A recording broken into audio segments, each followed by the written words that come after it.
Hello everybody, welcome to the United Stands. I'm Mark Goldbridge and this is your latest Manchester United transfer news as Cunha is announced officially by Manchester United on the first day. The transfer window is officially open. Also, ridiculous price for Ganacho apparently been set by Manchester United. A ridiculous price that's been sent by Brentford for Emurmo as well. And also the latest on Bruno Fernandez. Will he stay or will he go? I think he's leaning towards staying now, and we've got a bit of an update on that from Ben Jacobs as well, so we'll talk about that as well. But the latest breaking news is that the transfer window has officially opened today, and Manchester United have announced a deal officially on their website saying this: Manchester United has reached an agreement with Wolverhampton Wanderers for the signing of Cunha. The Brazilian forward signing is subject to visa and registration. 13 caps for Brazil, blah, blah, blah, blah. During a tour and blah, blah, blah, blah. Everyone at Man United looks forward to welcoming him to Old Trafford. So, officially, Manchester United are announcing that they've reached an agreement pending visa and registration. I would imagine, and greater minds than me might clarify this, I would imagine the visa and registration might be something to do with post-June and registering him in the new financial year. I'm not sure we'll actually register him in June because then he'd be part of this financial year, which is obviously where we bought Agate and Yoro and De Ligt and Dorgu and Mazraoui. So we might not register this until July the 1st when the new kit's out, etc. But past his medical, agreement done with Wolves, so it's really just about when we want to register it to Manchester United. So yeah, that's going to be very, very interesting. And look, we've spoken about Cunha. We know everything about Cunha. We're very excited to have Cunha at Manchester United. He's very welcome at Manchester United, and it's nice that we've announced that officially. Of course, wages apparently are 200 grand a week. Let the chat begin about that. 5-year deal with a year option for another one. And I think that, look, it's a good signing. It's a good signing for Manchester United. What I want to talk about, though, is other stuff. I wasn't expecting to be going live talking about Cunha, and I don't really have a lot more to say about Cunha because I think it's a good signing. And we'll see what happens with him next season. And I think realistically we need to move on to other signings, don't we, Chef? Now, it's interesting because in The Guardian in the last hour there's been a couple of interesting updates coming out about Emurmo and about Ganacho. The price for Ganacho is apparently going to be £40 million. Ridiculous.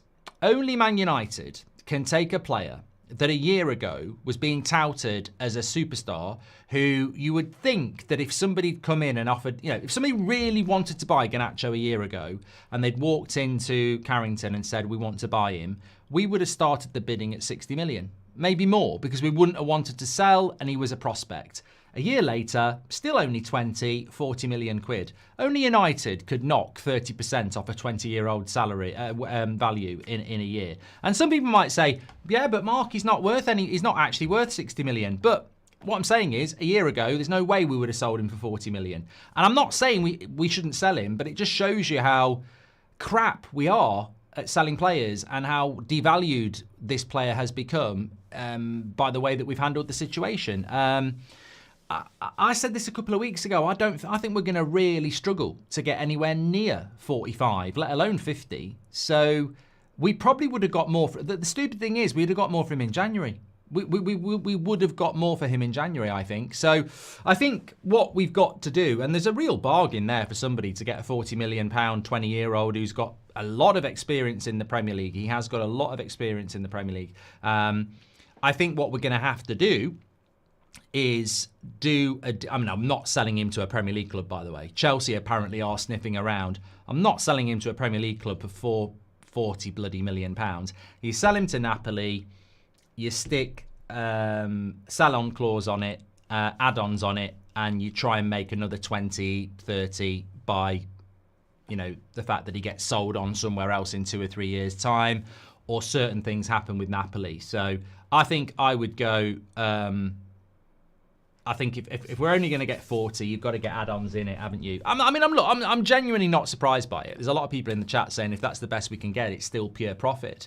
I agree, but I don't think we'll get much more than that. So I think we're going to have to use add-ons. I think we're going to have to use sell-on clauses and things like that quite cleverly, because we're probably going to struggle. We're probably going to struggle. Armin says, yesterday was tough. Had my grandma's funeral. Just wanted to say I love the content, Mark. My girlfriend thinks I'm borderline addicted to hearing your voice. Well, sorry about that yesterday, Armin, but it's great to have you as part of the community, and I know a lot of people feel like it's such a big community, and it is, and I'm glad that you enjoy it, and obviously thoughts with you and your family about a tough day yesterday. Ben says, do you feel like clubs now need to start two teams to keep up with all the games? Well, we won't next season. We've only got the Premier League. Why are we so ridiculously bad at selling and buying players, says P-Don. Free my club, says Niki.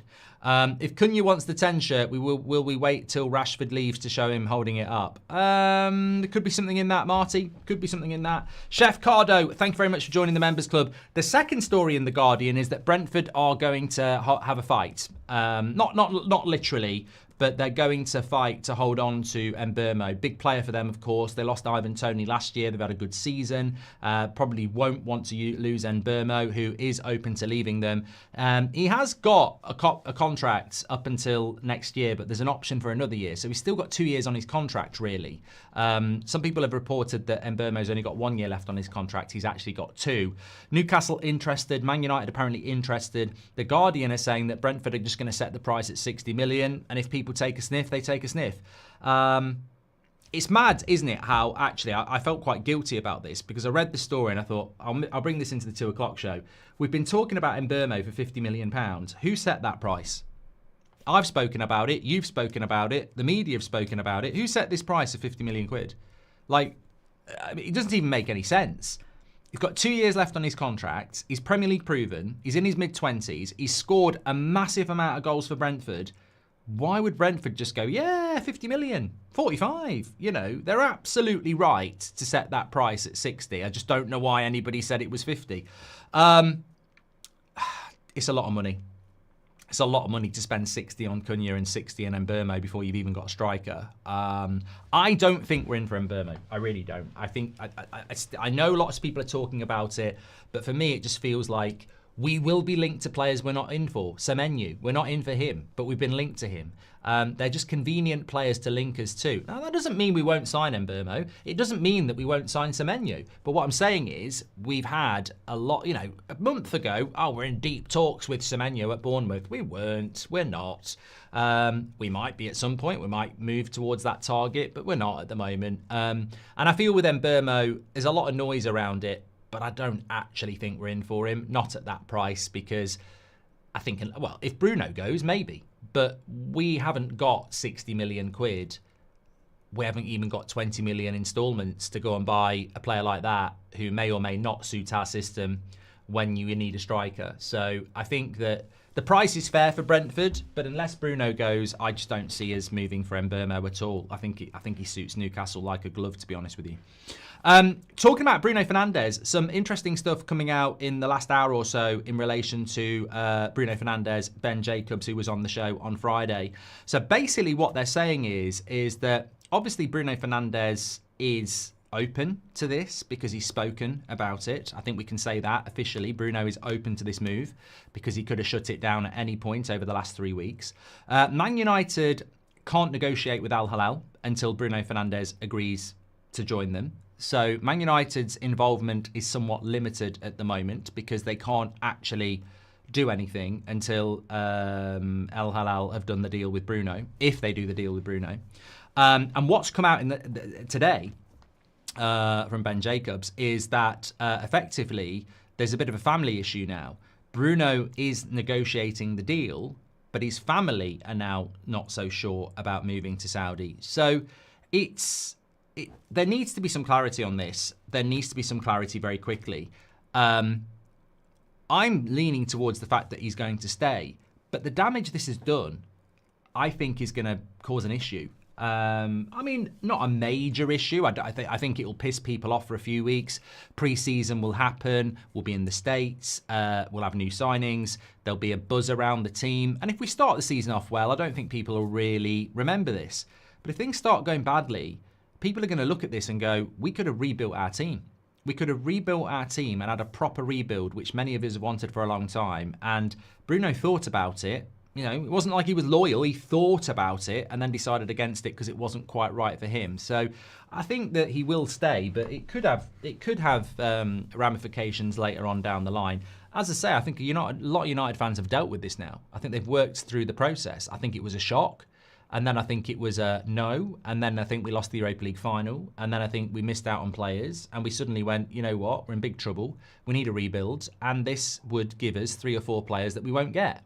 So I think that this is a really interesting deal for Manchester United. But it's looking like it probably won't happen now if Bruno is saying that, you know, he's open to it, but the family isn't. I mean, you know, most people are going to put their family over money, and if their family don't want to do it, then I can't see him going really now. So yesterday, thank you very much for that. Yeah, we've done the Cunha thing. I mean, there's not a lot to discuss on Cunha that we haven't already said. It's official. He was in Manchester today to do his medical. The club have announced that the agreement is done. They're just pending visa and registration now. We expect registration will probably be in July so that this actual deal gets done in the next financial year. So I wouldn't expect Man United to be holding up a shirt with Cunha at any point in the next 4 weeks. I think it will be early July, new kit, maybe the number 10, and in the new financial year. But it's good that they've actually come out and said it's done, because I think there needed to be something. I remember in the past we've done this with like Victor Lindelof, and I think we did it with Mason Mount as well, where you do it pending registration. So makes a lot of sense, and yeah, that's done. I don't disagree. Abraham says, I don't disagree with getting rid of players like McTominay, Ganacho, etc. Where I highly disagree is letting them go for bargains. Then we go ahead and overpay for shit. That's worse than before, says Abraham. Look, if we sell Ganacho for 40 million and we buy MBUEMO for 60 million, I can see the 20 million price difference. But where the problem becomes is if MBUEMO doesn't actually do that well, and then in 3 years' time, Ganacho is one of the best wingers in Europe, then it becomes a problem. And that's happened a lot with United. Like, at the time, you thought McTominay going to Napoli was reasonable. But actually, what he's done in the year is increase his value. Whereas Agate in the year has decreased his value. So I think it's not always bad to say 40 million for Ganacho and 60 million for MBUEMO. The problem is we're not very good at projecting the future. Like 80 million for Anthony at the time, nobody really screamed and shouted about it. They were like, it's a lot, but if he delivers, brilliant. And we don't know whether he's going to deliver because we just see the player at Ajax. They know the character. They've done the homework. Of course, Anthony at 80 million was ridiculous money. Sancho at 75 million was ridiculous money. Of course it was. So I think that this is it's a valid point. We sell badly. We sell players undervalue and we buy players overvalue. That's what we do. Mike Keegan said that we've got 125 million budget. Let me have a quick look at this.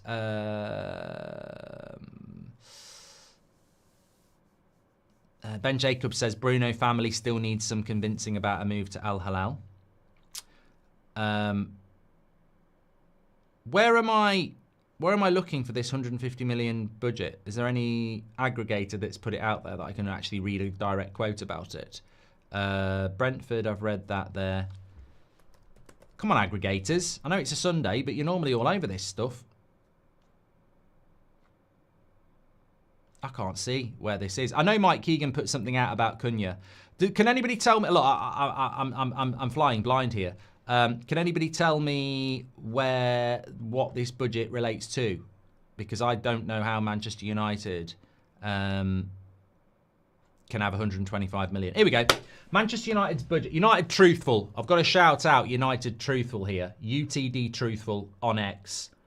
They do follow me as well. They've only got 65,000 followers, and they are a aggregator, and they're the first I've seen put this out there. So big shout out to them. We're always up for helping out up-and-coming accounts. Manchester United's budget is around 125 million plus whatever money the club can raise through sales. They want another striker, midfielder, and a number 10 with Emurmo touted for a move. Where's this 125 million coming from? I don't know. I don't know. I'm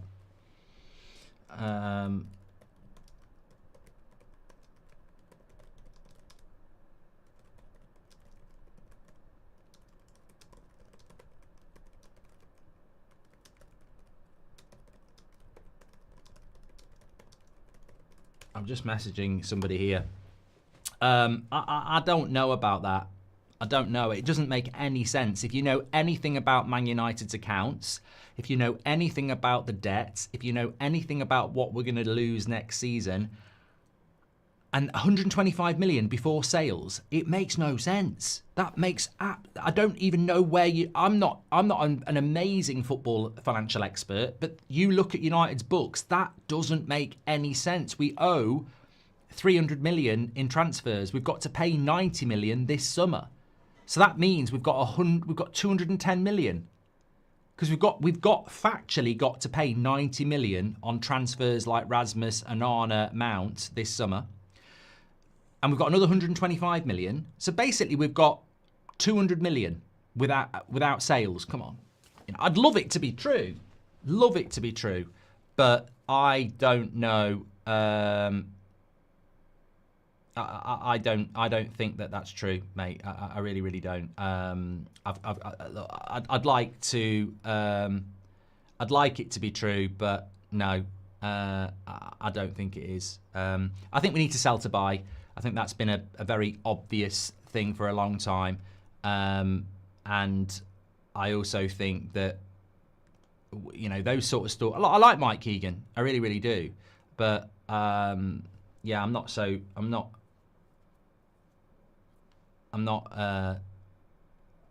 gonna believe that one, if I'm being completely honest with you, because it doesn't make any sense. Look, if we had 125 million pounds, we wouldn't need to sell Bruno Fernandez. If we had 125 million pounds, we would be able to keep Bruno Fernandez, buy Gyökeres, buy Osimhen, because 125 million pounds is like 20 million installment one, isn't it? So I don't buy that one at all. If I'm being completely honest, it doesn't make any sense at all.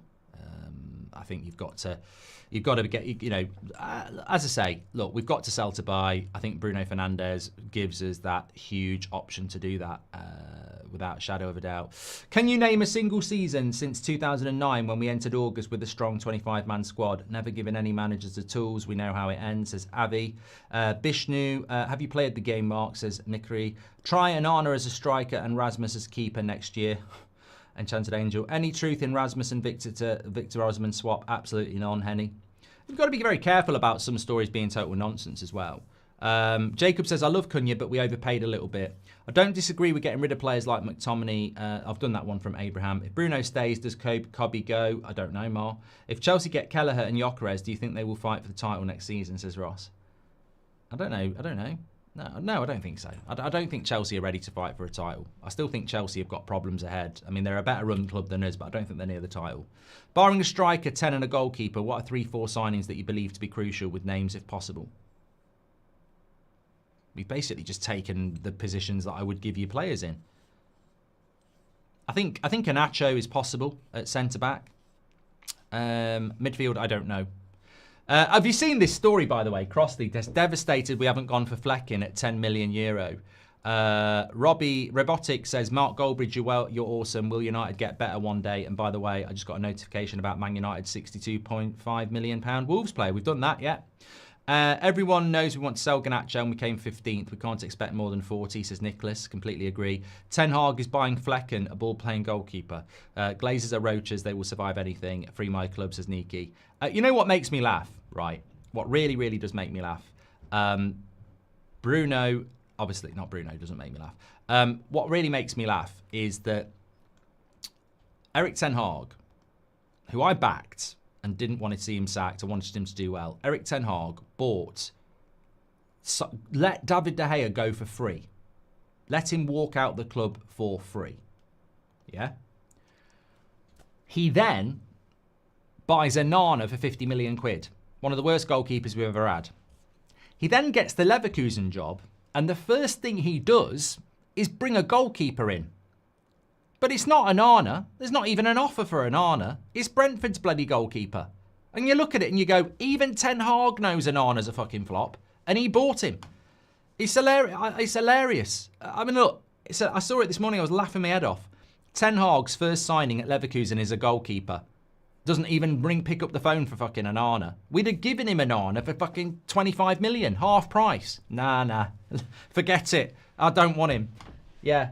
Even Ten Hag knows Onana's not good enough, and he spent £50 million on him replacing David De Gea. Crazy. Okay, I'm going to go and have a bit of lunch, but I tell you what, if you want to carry on the conversation, Terry is live on the Football Terrace. I'll give you a redirect over there if you want to go and watch that. I'm back at 8 o'clock. Cunha official. Ganacho's going for 40 million. They want 60 million for Emurmo. Bruno's now thinking about not going to Saudi because of his family. And apparently we've got a budget of 125 million without sales. Absolutely not. I don't agree with that last one. I can't see how it's even possible. Thanks everyone for watching. I'm back at 8 o'clock. If you want to continue the conversation, Terry's live on the Football Terrace. I'll speak to you all in a bit.